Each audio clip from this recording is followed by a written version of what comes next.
Hello tout le monde, je suis ravie de vous retrouver sur ma chaîne pour vous présenter le jeu le plus hypé du moment que j'ai réussi à avoir. Oh, oh là, j'ai la lumière qui vacille. Qu'est-ce que ça veut dire ça, Yéna, si tu passes par là? Ton jeu fait vaciller ma lumière. Donc bref, le Alter Tarot, le jeu le plus hypé du moment. Pourquoi? Parce que créé par Yéna, alias Soul Shadow. Et c'est une créatrice de tarot reconnue dans le domaine en France, mais aussi à l'étranger. Hein. Elle a quand même 100 000 abonnés, Yéna. Moi, j'ai sa formation. Je me demande si j'en ai pas plusieurs d'ailleurs. Enfin, j'ai pas mal de trucs d'elle, hein, de Yéna. Je la suis depuis un petit moment. D'ailleurs, j'avais même acheté... Enfin, non, j'avais fait une erreur. En fait, je voulais acheter son Funky Lenormand sur Gamecrafter et puis je me suis plantée. J'avais acheté un autre jeu et j'ai jamais relancé le truc. Maintenant, il est plus imprimé. Bon, bref. Donc, vous voyez, le Funky Lenormand, c'était il y a au moins 3-4 ans. J'ai son Soul Shadow Love, là. Le jeu avec des très grandes cartes que j'avais acheté également, mais j'avais pas acheté le tarot parce qu'à l'époque je connaissais pas grand chose et j'arrivais pas à reconnaître les personnages qu'il y avait sur le Soul Shadow. J'ai pas réussi à avoir le Rosabelle parce que il était vendu à 500 exemplaires et j'ai complètement loupé le coche au début et puis après j'ai pas pu rattraper le rythme et j'ai pas pu m'en procurer un exemplaire. J'ai eu l'affaire sensible, vous irez voir sur ma chaîne la review. Sur un coup de bol phénoménal, j'ai réussi à avoir un exemplaire. Et ici aussi, j'ai eu la chance de pouvoir bénéficier d'un exemplaire, donc au prix de 63 €, uniquement sur le site du Salon des Arcanes, parce que c'est uniquement là qu'on peut l'acheter, sauf si bien sûr quelqu'un revend déjà son jeu sur les plateformes de revente en ligne. Mais bon, faites très attention parce que ce jeu est très hypé, mais aussi étant imprimé en quantité limitée, il y a beaucoup de comment on va dire ça, de plus-value que certaines personnes veulent se faire dessus. Je sais pas comment on appelle ça en économie, vous savez, quand on achète quelque chose et qu'on essaie de surfer sur le fait qu'il est rare et du coup après quand il est limité, faire monter les enchères. Je sais pas comment ça s'appelle, mais en tout cas tous les jeux de Yéna ont vécu ça, hein, que ce soit le Funky Lenormand, le Soul Shadow, le Rosabelle, l'affaire sensible, tout. Maintenant vous les trouvez à 200, 300, 400 €, 500 €, parfois même plus. Donc ce jeu-là va avoir le même problème. D'ailleurs, c'est pour ça que la vente normalement est limitée à un seul exemplaire par personne pour justement permettre à tout le monde de pouvoir se le procurer à 63 € et pas ensuite devoir dépenser je ne sais combien sur les plateformes. Alors pourquoi aussi hypé? Pourquoi tout le monde se rue dessus? Pourquoi il est autant, voilà, il y a autant de hype au-dessus? Parce que tout simplement, voilà, Yéna, je vous ai dit, 100 000 abonnés sur YouTube, un jeu imprimé, alors on ne sait pas exactement le nombre, mais ça devrait être aux alentours de 1000, je pense, d'après ce que j'ai pu comprendre. 1000 ou voire peut-être un petit peu plus, voire peut-être 1500 grand maximum. On ne nous a pas dit le chiffre exact, je pense, pour pas qu'il y ait... Mais en tout cas, je sais que l'affaire sensible, c'était 500. Et là, d'après la vidéo de Nicolas Salon des Arcanes, apparemment, ce serait plus du double, ou le double. Donc, je pense que ça doit être dans les 1000 exemplaires. Donc, n'empêche que là, j'ai entendu récemment qu'on était mi-juillet, qu'il y avait déjà la moitié du stock qui était vendu. Donc, il va être vendu tout le long de l'été, juillet et août. Par Nicolas, Salon des Arcanes. Donc il les met au fur et à mesure, il varie les jours, il varie les heures pour que les personnes qui travaillent, etc., puissent se procurer.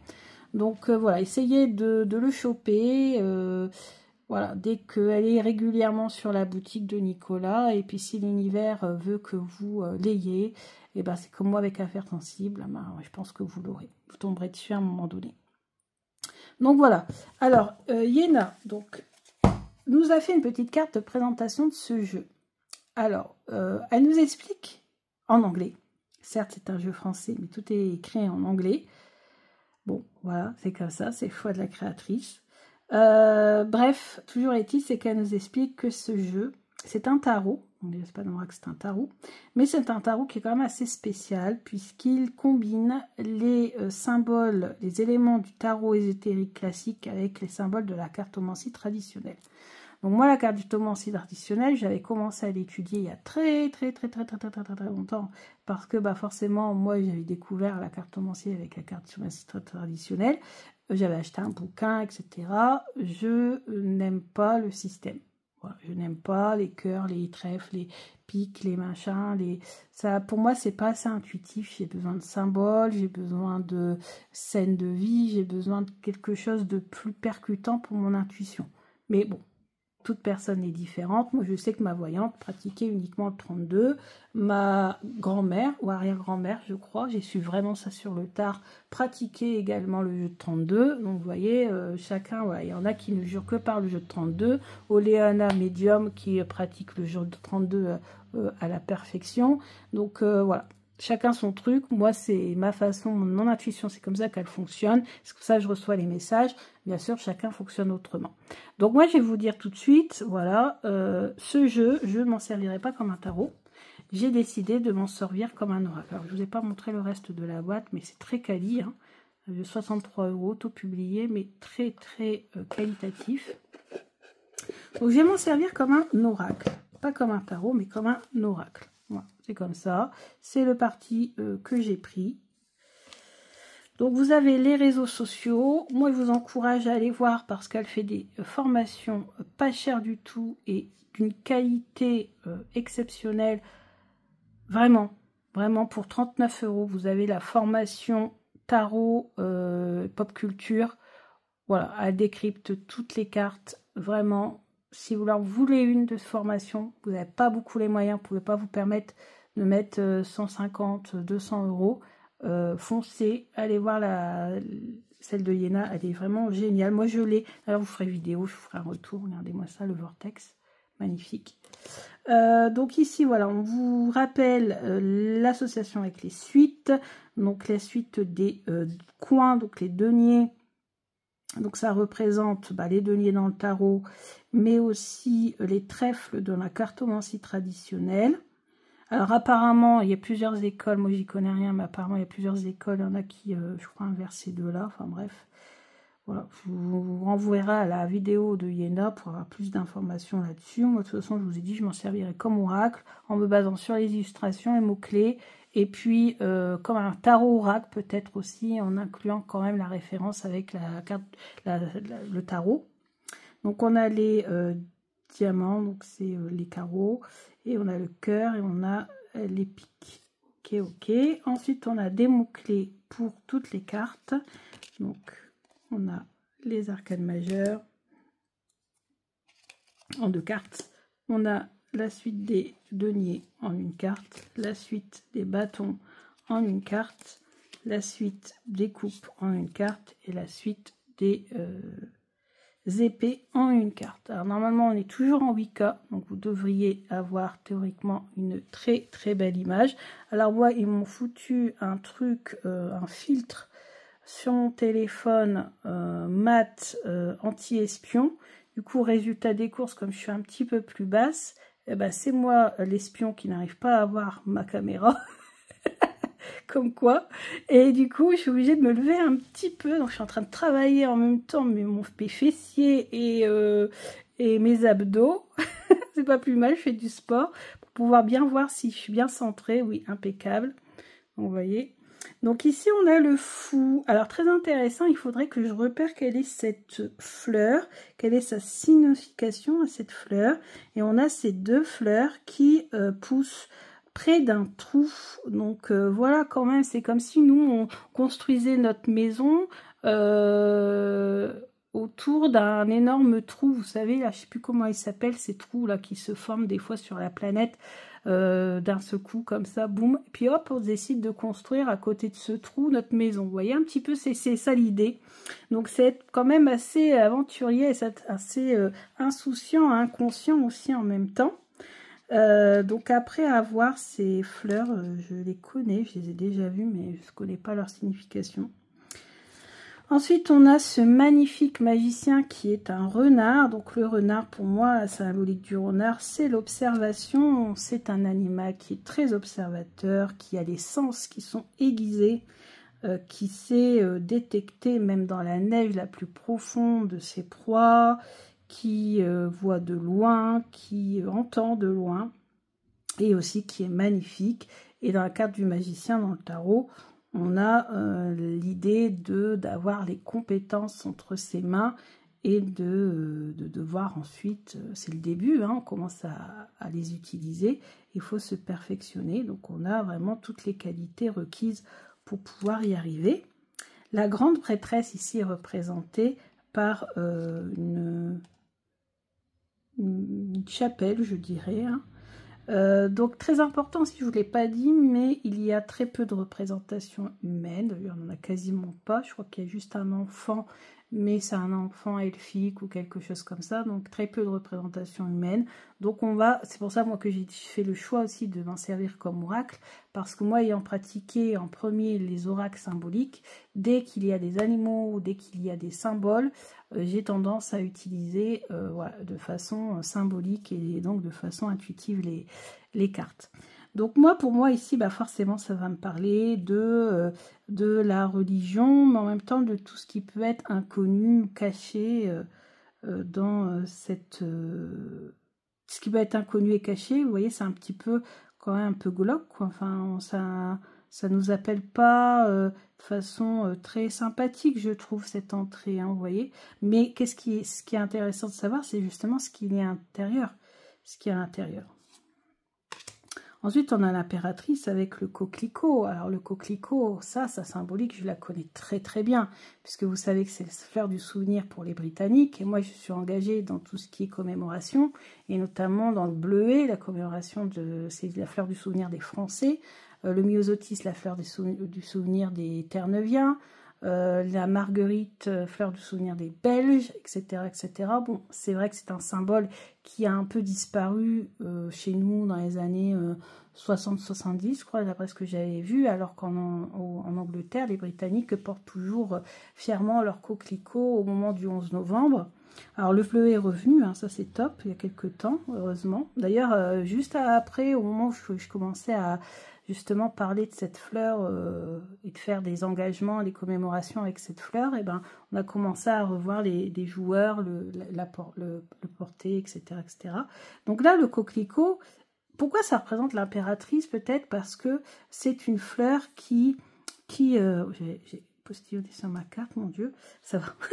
C'est une fleur qui poussait sur les champs de bataille complètement ravagés. C'était, avec le bleuet et les autres fleurs des champs, les seules fleurs qui arrivaient à pousser. Le blé ne poussait pas, ne poussait plus. Et donc, c'est une fleur, on pourrait dire, fertile, en fait, qui est capable de renaître, quel que soit le terrain sur lequel il est. Hein. Donc, ouais, pour moi, c'est une fleur qui représente l'abondance, qui représente la fertilité. Donc je pense que c'est une bonne représentation. Ensuite ici on a l'empereur qui est représenté par cet arbre. Donc oui, on a les racines, c'est ancré, c'est sécurisé, c'est... Voilà, tout à fait. Ensuite ici on a le hiérophante. Alors je ne vous ai pas dit les illustrations, c'est très important quand même, hein, surtout de nos jours. Je vous ai toujours dit que maintenant je ferai attention à quand même préciser l'origine des illustrations. Alors, ce sont des cartes postales anciennes conservées à la Bibliothèque nationale de France, disponibles donc sur Internet, libre de droit. Donc, et ensuite retravaillées apparemment avec IA et ensuite retravaillées avec un graphiste. Voilà. Vous irez voir la vidéo d'Iena, elle explique tout en détail. Donc, ce sont d'anciennes cartes postales. Voilà. Les images, en fait, viennent d'anciennes cartes postales libres de droit qu'on peut trouver sur Internet. Donc, le hiérophante, donc ici, on a un oiseau en plein milieu de l'hiver. Donc, oui, il faut faire appel à ses connaissances pour pouvoir survivre pendant l'hiver et trouver ces fameuses baies pour pouvoir se nourrir. Les amoureux, donc on a la coccinelle avec le papillon. Un couple assez original. Le chariot avec cette magnifique licorne. Alors, vous voyez, c'est vraiment spécifique, puisque normalement, le chariot, on a ces deux chevaux, un blanc, un noir. bah, parfois même des 5, ça dépend où est-ce qu'on est, si on est dans le tarot de Marseille ou Rider-Waite-Smith. Mais oui, on a cette opposition, le blanc, le noir, et des fois d'ailleurs sur Tarot de Marseille, on voit que les chevaux s'entendent pas, et pourtant le cavalier qui doit maîtriser son chariot, et ben, il avance quand même. Vous voyez, il y a cette idée-là. Ça, c'est une idée que forcément on sent moins dans cette illustration, puisque là, on a juste une licorne, toute seule, qui avance fièrement, toute corne en avant. Il n'y a pas d'opposition, à part peut-être la neige. Enfin, faire attention qu'elle ne dérape pas, qu'elle ne se blesse pas. Mais sinon, voilà, quoi, il n'y a pas cette opposition. Ensuite, on a la justice. Alors oui, là, symboliquement, c'est le symbole de la justice, cette balance. Hein. D'ailleurs, je crois que justice, c'est pas balance, je crois. Non, c'est équilibre, balance en anglais. Alors, on a 2 justices. Ah oui, alors pourquoi on a 2 justices? Oui, j'ai pas écouté sa vidéo correctement. Ah oui, bah oui, la justice en 8 ou la justice en 11. Tout dépend de ce que vous préférez. C'est à vous de choisir. La justice en 11, c'est la chouette. L'ermite avec cet écureuil. Et c'est alors ça, on a vraiment le symbole de l'ermite. Hein.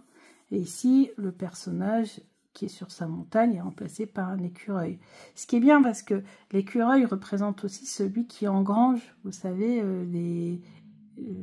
qui engrange sa nourriture, qui la cache, qui ensuite se souvient où est-ce qu'il l'a cachée. Donc pourquoi pas, c'est intéressant ça. La roue de fortune, pardon, donc c'est une boussole, ok, ça c'est intéressant. D'ailleurs on a nord, sud, est, ouest, qu'est-ce qui est marqué? Je vois pas bien. Pourquoi pas créer un tirage avec cette carte-là. La force. Donc là, on est sur du dessin animé. Vous voyez, ça tranche un peu avec les autres illustrations. Donc là, on a un loup, on a une souris. Super. Ensuite, on a la force. Ah bah oui, du coup, on a la force en 11 et on a la force en 8. Alors du coup, ce ne sont pas les mêmes illustrations. Donc là, on a le choix. Moi, je pense que celle-ci, je vais la retirer. Je vais garder celle-ci. On a cette tortue qui est en train de faire du... Elle est funambule, mais voilà, elle est tenue par un fil ici. C'est intéressant, je trouve, comme représentation. Quoique vous allez me dire, celle-ci est intéressante aussi. Il faut se méfier aussi des gens... On a le loup, on a la souris, ils ont l'air de bien s'entendre. Mais on dirait que la souris, elle a un masque. Bref. Alors, ensuite, alors ça, c'est une de mes préférées. C'est le pendu. Cette goutte d'eau suspendue me parle énormément. Oh, celle-ci. Celle-ci, les amis, je ne sais pas si c'est des Myosotis. Je ne sais pas. Mais j'aimerais bien que ça soit des Myosotis. Je vais vous expliquer pourquoi. Ben, je vous l'ai dit précédemment quand j'ai parlé du coquelicot. C'est que le Myosotis, c'est la fleur du souvenir pour les Terre-Neuviens. Pour je sais plus qui exactement aussi, néo-zélandais peut-être, je sais plus. Je parle de la Première Guerre mondiale. Hein. Et j'en ai cueilli, parce que justement on a accueilli les Terre-Neuviens, puisqu'on a encore plein de Terre-Neuviens qui sont enterrés là près de chez nous. Moi j'habite dans le nord de la France, hein, sur les champs de bataille de la Première Guerre. Donc du coup, je suis à fond dans tout ça, forcément, vous doutez bien, puisqu'on vit, bah, malheureusement là où tous ces gens sont morts. Et les Terre-Neuviens ont subi beaucoup de pertes là où je vis. Pas très loin, là où je vis. Et du coup, leur fleur du souvenir, c'est le Myosotis. Et ben, vous n'allez pas en revenir. Mais le jour de la commémoration, le jour où ils sont venus, c'était au mois de mai, j'ai cueilli des Myosotis parce qu'à l'endroit où je travaillais, sur le parking, à côté de ma voiture, il y avait carrément tout un champ de Myosotis.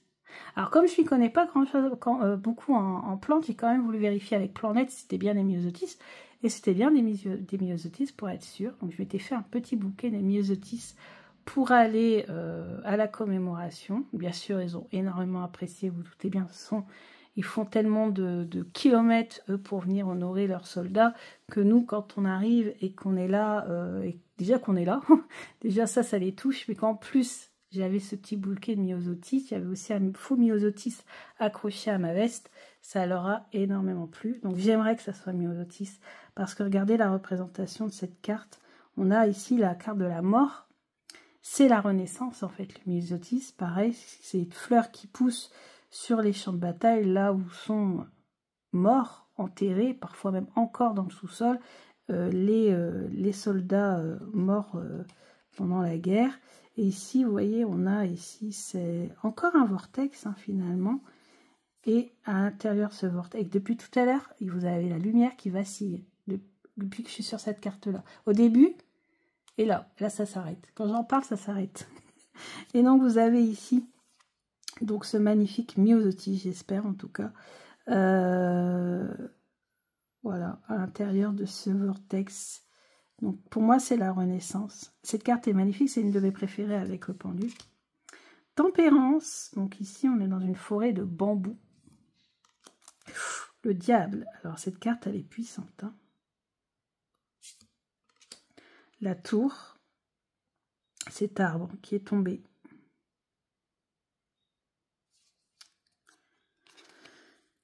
Ah, troisième carte préférée.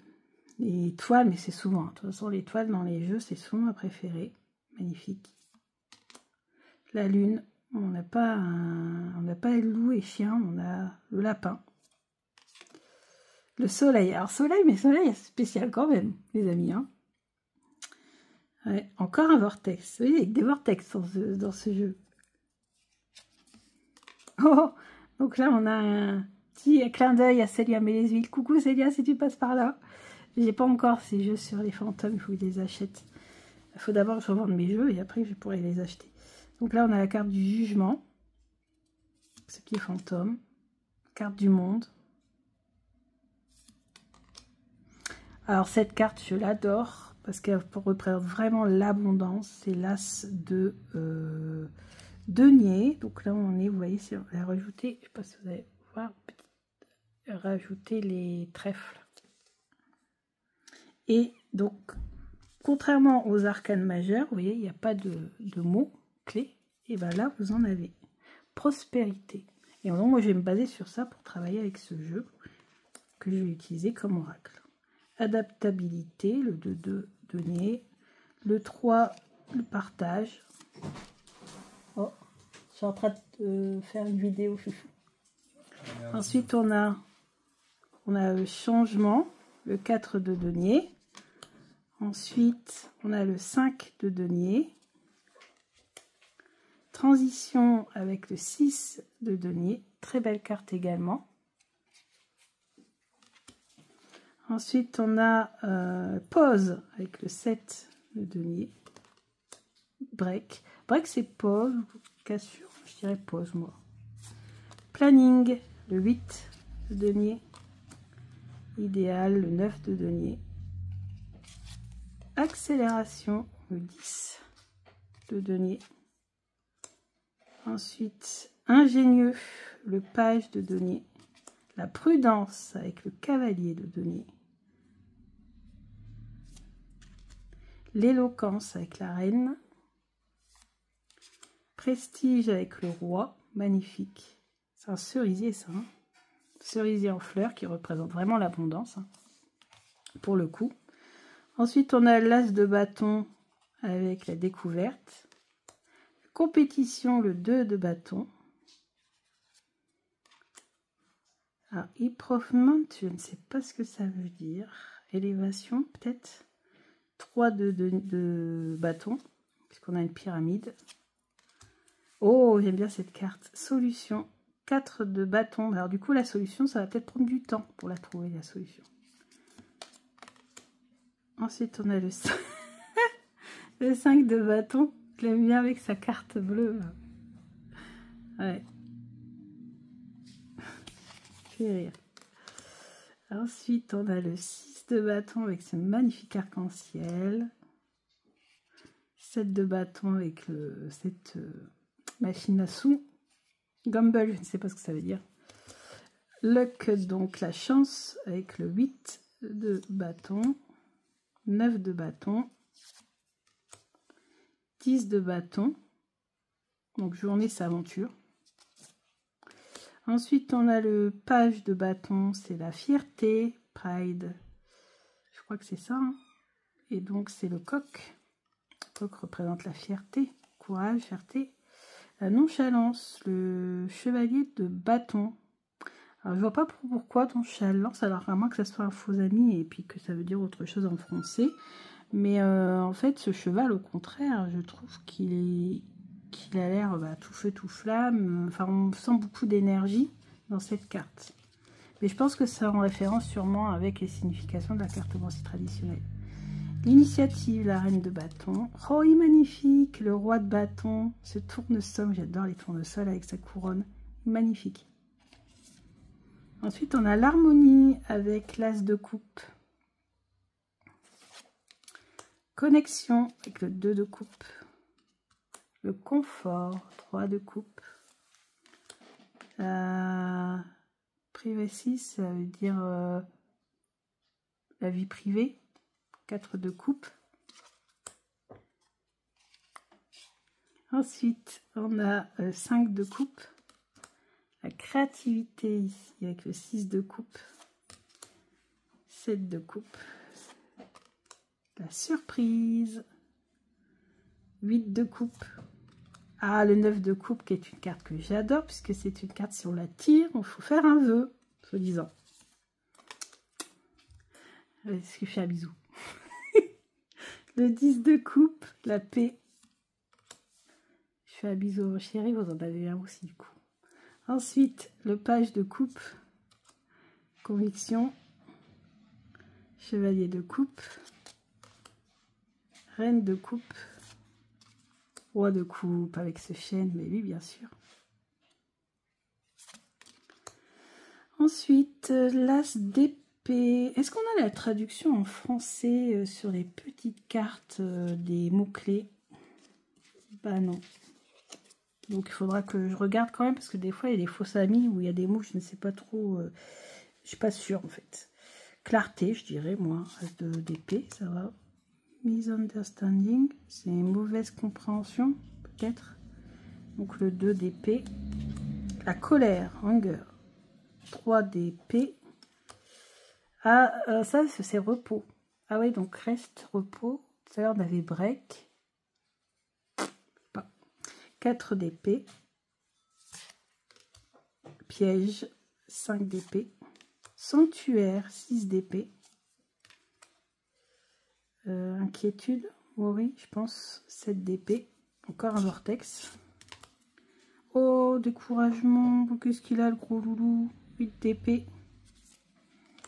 Ensuite, on a attention. Caution, c'est faire attention. 9 d'épée. 10 d'épée.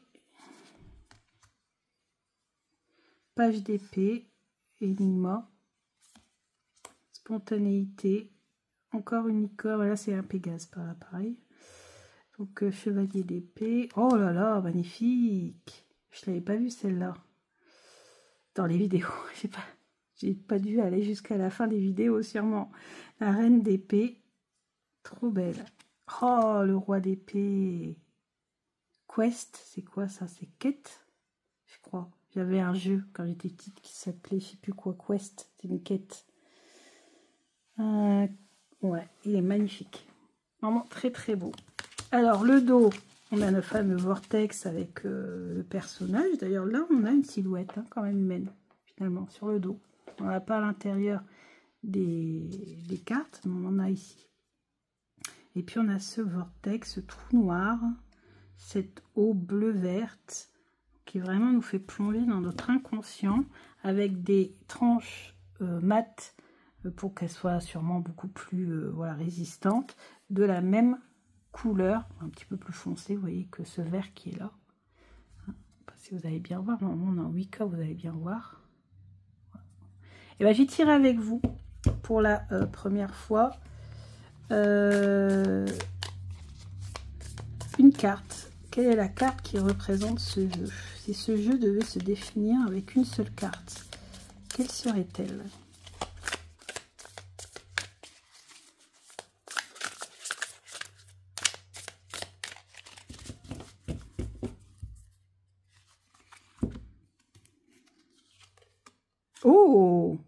Le 5 d'épée, sinon il y en a 5 en ce moment. 5 d'épée, le piège. Donc peut-être va-t-il nous permettre d'éviter les pièges.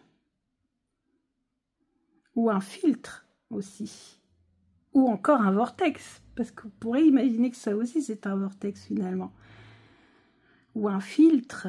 Ou alors, ouais, ou un outil pour éviter les pièges, pourquoi pas. C'est marrant qu'on tombe sur ça hein, quand même. Très intéressant. Tisser sa toile. La toile qui représente les réseaux aussi, symboliquement. Parce que moi j'ai dit que j'utilisais comme oracle. Ouais, et les réseaux, pourquoi pas. Tisser les liens. Ouais, ce jeu. Faire partie d'une communauté. Intéressant. Vous voyez, ce jeu est vraiment à explorer à fond dans tous les sens du terme, avec le mot-clé, avec l'illustration, avec la symbolique de l'illustration, avec la référence dans le tarot. Et n'hésitez pas à aller voir la vidéo de Yéna pour voir aussi pourquoi elle a mis une toile d'araignée dans le 5 d'épée. Vous voyez, elle explique hein, sur ses vidéos. Donc voilà. Écoutez, j'espère que cette vidéo vous a plu. Donc là, je vous l'ai présenté maintenant parce que je voulais que vous puissiez avoir la chance de pouvoir en avoir un. Parce qu'après, si je l'utilise et qu'il n'y en a plus, moi, ça me gêne des fois d'utiliser un jeu quand il n'est plus disponible. Parce que, comme moi, des fois, quand je regarde des vidéos, j'aime bien un jeu, je vais essayer de me le procurer quand je me rends compte qu'il est... fini, parce que là, c'est quand il y aura tous les exemplaires sont vendus, ce sera fini, parce que Yéna ne refait pas hein, de deuxième exemplaire de ces jeux, donc c'est pour ça que c'est l'occasion. Là, vous pouvez encore avoir la chance de vous procurer jusqu'au mois d'août, quand je sais pas exactement, parce que c'est pas moi qui gère ce genre de choses, et c'est des infos que j'ai là pour en ce moment, on est le 15 juillet, donc vous voyez, peut-être dans une semaine, il y aura une autre information, j'en sais rien. Donc voilà, écoutez, je vous souhaite une bonne continuation, je vous souhaite de pouvoir acquérir ce jeu. N'hésitez pas si vous l'avez ou si vous comptez l'avoir, si vous avez peut-être vu autre chose sur les cartes, c'est bien aussi de pouvoir en discuter. Et puis je vais essayer de l'utiliser quand même plus qu'Affaires Sensibles, parce que j'avoue qu'Affaires Sensibles, sachant que c'est un jeu qui du coup n'est plus disponible, j'ai peur d'utiliser, j'ai peur de l'abîmer. Donc là pour l'instant ça va, Alter Tarot, voilà, on va essayer de l'utiliser quand même un petit peu. Et voilà, écoutez, je vous donne rendez-vous sur d'autres vidéos pour découvrir d'autres jeux ou découvrir des tirages. Bisous bisous.